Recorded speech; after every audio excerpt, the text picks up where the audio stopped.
तो अब स्वाभाविक है वोटर लिस्ट में जब गलत नाम आ गए हैं, तो उनका तो परीक्षण होगा। इनको क्या तकलीफ है भाई इनको? इनके नाम तो नहीं कटे। देखिए एसआईआर का मतलब ये है कि भाई चुनाव आयोग जहाँ भी चुनाव होने वाला है, वो तो स्वाभाविक है कि सूची मतदाता सूची का पुनरीक्षण करता है। अब ये एक प्रोपेगेंडा चुनाव के पहले तैयार करने का काम विपक्ष कर रहा है पूरी तरह से। राहुल गांधी जी के पास जो भी कोई उनको सलाह देता है, देश को कैसे डिस्टर्ब किया जाए, कैसे देश को अ, मूल धारा से इधर-उधर किया जाए, तो हर घटना के साथ उनका कुछ न कुछ इसी तरह का प्रतिक्रिया रहती है। अब उनकी नेता एक कांग्रेस की सांसद हैं, वो कहती हैं कि 50% वोट बीजेपी को कैसे मिल रहा है? आज उनके बच्चों की पढ़ाई-लिखाई ठीक हो रही है, उनका स्वास्थ्य ठीक हो रहा है, उनकी इलाज का इंतज़ाम किया। अब इतना सारा कुछ काम करने के बाद अगर हमारे साथ लोगों का समर्थन जुड़ता है, मोदी जी के साथ जुड़ता है, तो ये कहना क्या बात है कि आपको इतना वोट क्यों मिल रहा है? एनडीए ने तो अपना कैंडिडेट उतार दिया। अगर विपक्ष में दम है तो उतारें, क्यों नहीं उतार रहे? नमस्कार, आप देख रहे हैं अमन न्यूज। मैं हूं आपके साथ पल्लवी शर्मा। जिस तरह से लगातार संसद में विपक्ष का हंगामा एसआईआर को लेकर जारी है, इसी बीच आज भी संसद को स्थगित कर दिया गया। लेकिन जिस तरह से चुनाव आयोग ने इस बीच प्रेस कॉन्फ्रेंस की है, उन्होंने जितने भी चुनाव आयोग पर लगे उठे सवालों का जवाब दिया है, उस पर चर्चा करने के लिए आज हमारे साथ मौजूद हैं बीजेपी सांसद गणेश सिंह जी, जो सतना से सांसद हैं। सर नमस्कार, बहुत-बहुत नमस्कार जी। स्वागत है आपका। जी, जी, नमस्कार। सर, जिस तरह से लगातार चुनाव आयोग पर विपक्ष का हमला जारी है, सबसे पहले उस पर आप क्या कुछ कहना चाहेंगे? विपक्ष ने चुनाव आयोग के ऊपर जो हमले किए हैं, ये पूरी तरह से निराधार है। चुनाव आयोग एक संवैधानिक संस्था है और उस संस्था का काम है कि समय-समय पर वोटर लिस्ट का पुनरीक्षण करना, परीक्षण करना, नए मतदाताओं के नाम जोड़ना, जो डेथ कर गए हैं उनके नाम काटना, आईडी प्रूफ तलाशना, ये सारा काम उनका रूटीन प्रक्रिया पर होता है। विपक्ष के पास कोई और मुद्दा बचा नहीं, पहले ईवीएम गलत है, उस पर जब सारे रिपोर्ट्स आ गई, सुप्रीम कोर्ट ने भी उसमें बहुत स्पष्ट रूप से कह दिया, तो अब उन्होंने नया खेल शुरू किया है कि वोट चोरी हो रहा है। जी। अब ये एक प्रोपेगेंडा चुनाव के पहले तैयार करने का काम विपक्ष कर रहा है पूरी तरह से। राहुल गांधी जी के पास जो भी कोई उनको सलाह देता है, देश को कैसे डिस्टर्ब किया जाए, कैसे देश को अ, मूल धारा से इधर-उधर किया जाए, तो हर घटना के साथ उनका कुछ न कुछ इसी तरह का प्रतिक्रिया रहती है, जो संविधान के अनुरूप नहीं है। आज चुनाव आयोग ने बहुत स्पष्ट तरीके से उनको जवाब दिया है। चुनाव आयोग आमतौर पर अपने इलेक्शन से संबंधित ही प्रेस कॉन्फ्रेंस करता रहा है। लेकिन जिस तरह से इन्होंने उनके ऊपर आरोप लगाया, पर्सनली आरोप लगाया, तो चुनाव आयोग ने एक-एक चीज़ों पर आज उन्होंने कहा कि भई अगर आपको लगता है कि हमारी वोटर लिस्ट गलत है, तो आपने किस आधार पर किस मतदाता से कंसेंट लेकर के आपने हमारे ऊपर आरोप लगाया। जी। अगर आपने इस तरह किया है तो आपको एफिडेविट देना चाहिए। जी। आप ये एफिडेविट देने से कतरा रहे हैं। आप अपनी जेब मिटाने के लिए बस सीधे जनता के बीच में जाकर के कि वोट चोरी हो रहा है, वोट चोरी हो रहा है। जैसे लोकसभा के चुनाव में उन्होंने कहा कि संविधान बदल देंगे, संविधान बदल देंगे। तो इस तरह से मतदाताओं को और देश के नागरिकों को गुमराह करने का काम कांग्रेस कर रही है। राहुल गांधी उसका नेतृत्व कर रहे हैं। उनके पास और कोई काम बचा नहीं है। अभी अ, पार्लियामेंट के अंदर जो बहस हुई थी ऑपरेशन सिंदूर के बाद, जी। उस ऑपरेशन सिंदूर के बाद उन्होंने भी भाग लिया उसमें, उन्होंने ही मांग किया था कि इस पर चर्चा होनी चाहिए। और फिर जब जवाब मिला, तो जवाब ऐसा मिला कि उनके पाँव के नीचे की सारी ज़मीन गायब हो गई। इतिहास में जितनी बार भूलें हुई हैं और जितना देश को नुकसान उठाना हुआ है, वो कांग्रेस की तरफ से ही हुआ।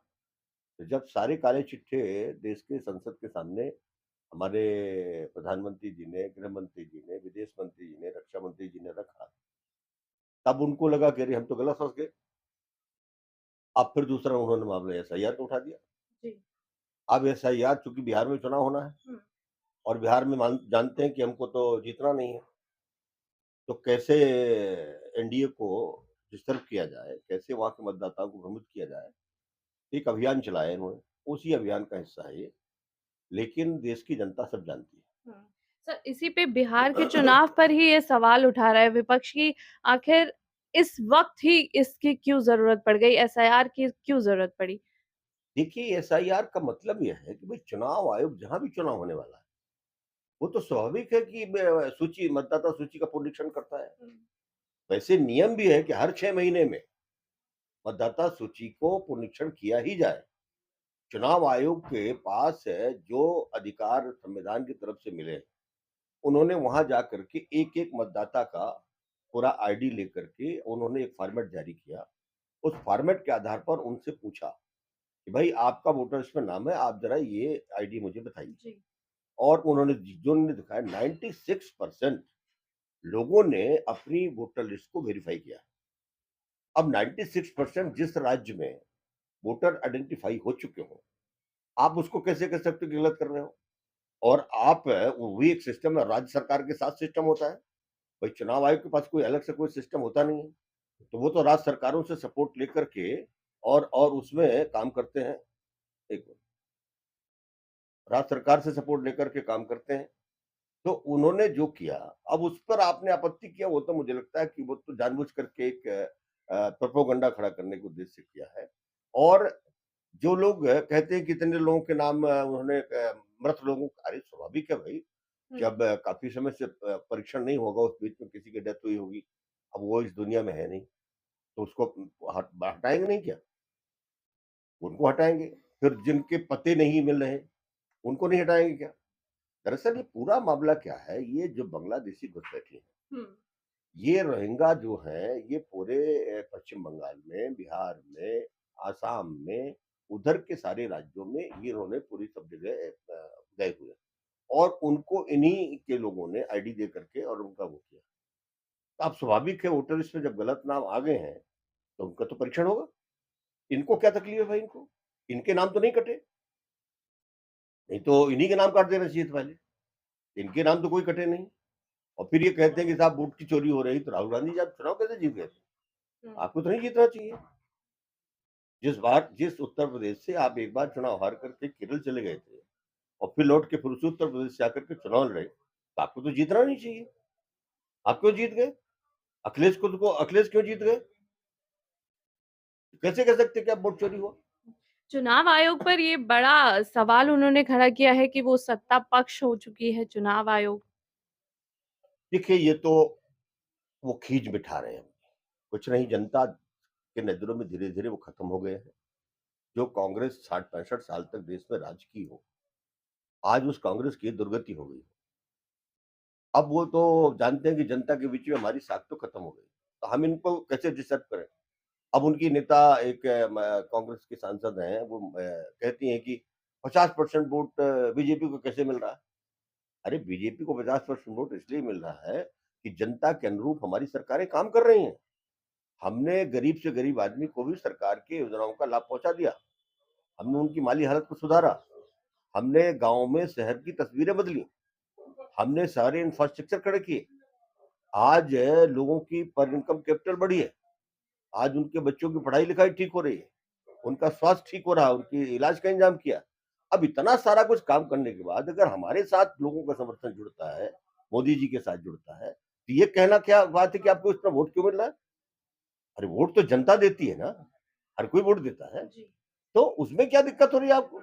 आप हार जाओ तो कहो कि चोरी हो गई, जीत जाओ तो बहुत अच्छी बात है। जी। तो क्या बिहार के साथ-साथ बंगाल या फिर अन्य राज्यों में भी एसआईआर होने वाला है? देखिए एसआईआर एक सतत प्रक्रिया है, कोई अलग से ना तो बिहार के लिए हुई, ना तो कोई दूसरे राज्य के लिए। ये तो सतत प्रक्रिया है, चुनाव आयोग अपना काम कर रहा है, जैसे सुप्रीम कोर्ट अपना काम कर रहा है। कई बार हमारे केंद्र की सरकार के फैसले को सुप्रीम कोर्ट बदल देता है और हुआ है। कभी कभी ऐसे भी मामले आते हैं जनहित याचिकाओं में हमारी सरकार के ऊपर अभी आरोप प्रत्यारोप लगाए जाते हैं। ये तो देखिए न्यायालयीन प्रक्रिया है और ये जो संवैधानिक संस्थाएँ हैं, जिनको संविधान ने पूरे अधिकार दे रखे हैं, स्वायत्त संस्थाएँ हैं, उनका काम करने का अपना तरीका है, वो अपना काम कर रहे हैं। ये तो डेमोक्रेसी का देश है ना, जी। फेडरल है ये देश। जी। एक सवाल और आज ही हाल ही में मल्लिकार्जुन खड़गे के नेतृत्व में इंडिया की एक बैठक हुई है जिसमें ये कहा गया है इलेक्शन कमीशन के जो अध्यक्ष हैं उनको हटाने के लिए प्रस्ताव संसद में पारित करने की वो कोशिश करेंगे। वो महाभियोग लाने की बात कर रहे हैं। हुँ। और वो मैंने कहा ना कि जब उनकी बात नहीं मानी जाती, चुनाव आयोग के मामले में सुप्रीम कोर्ट ने भी बहुत स्पष्ट शब्दों में कह दिया, एसआईआर के मामले में भी सुप्रीम कोर्ट ने बहुत स्पष्ट रूप से कह दिया। अब वो क्या करें? अब जनता के सामने कहते तो हैं कि हम होने नहीं देंगे। तो एक प्रोपेगेंडा और कर लो भैया कि हम तो चुनाव आयोग के कमिश्नर को हटाना चाहते हैं, महाभियोग लाएँगे। ये तो पूरी तरह से गलत है। तो क्या आपको लगता है कि इस प्रोपेगेंडा से जनता पर कोई असर होने वाला है या फिर जो बिहार में चुनाव होने वाले हैं उस पर कोई असर होगा? ये पूरी कोशिश कर रहे हैं, लेकिन जनता इतनी समझदार हो चुकी है, सब जानती है कि इनका एक चुनावी स्टंट है, प्रोपेगेंडा है, इससे कुछ भी होने वाला नहीं है। मतदाता स्वतंत्र है, अपने सामने अकेले मत का प्रयोग करता है। वो स्वतंत्र, वो जानता है, अपने विवेक का इस्तेमाल करता है। वो पुराना वाला मतदाता नहीं रह गया। जी। अब उसको अपने भले-बुरे का पूरा ख्याल है और वो जाकर के वोट डालने जब जाता है, तो पूरी अंतरात्मा के साथ अपनी सोच के आधार पर वोट डालता है। तो अब उसमें क्या दिक्कत हो रही है भई? निष्पक्ष मतदान इससे बड़ा और क्या हो सकता है? इससे पारदर्शिता और क्या हो सकती है? पहले तो दिक्कतें थी, वोट गिनती में इधर की उधर की, अब तो सब कुछ क्लियर हो चुका है ना। जी। इलेक्ट्रॉनिक सिस्टम में आज पूरा नए सिस्टम में पूरी दुनिया चल रही है।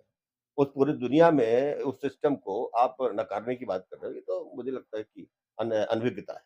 एक आखिरी सवाल एनडीए ने हाल ही में उपराष्ट्रपति के लिए कैंडिडेट का नाम सामने किया है। क्या लगता है कि विपक्ष दल पर उसका क्या प्रभाव पड़ेगा? क्या वो भी एक कैंडिडेट उतार पाएँगे?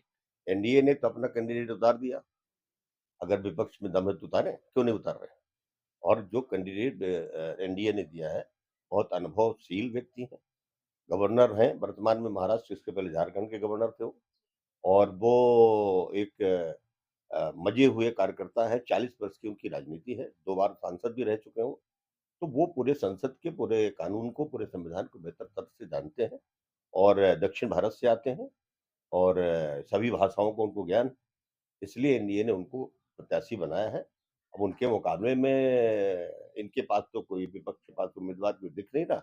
आज भी शायद बैठे थे लेकिन कुछ तय नहीं कर पाए। तो अगला उपराष्ट्रपति तो तय है और जिनको एनडीए ने प्रत्याशी बनाया है राधाकृष्णन जी को, वही बनने वाले हैं। बहुत-बहुत शुक्रिया अपना कीमती समय हमें देने के लिए और हमसे बातचीत करने के लिए। तो ये थे हमारे साथ गणेश सिंह जी जो बीजेपी से सांसद हैं और जिन्होंने एसआईआर और चुनाव आयोग को लेके कई अहम बातें जनता के बीच रखी हैं। कैमरा पर्सन अमन के साथ मैं पल्लवी शर्मा, अमन न्यूज़ दिल्ली।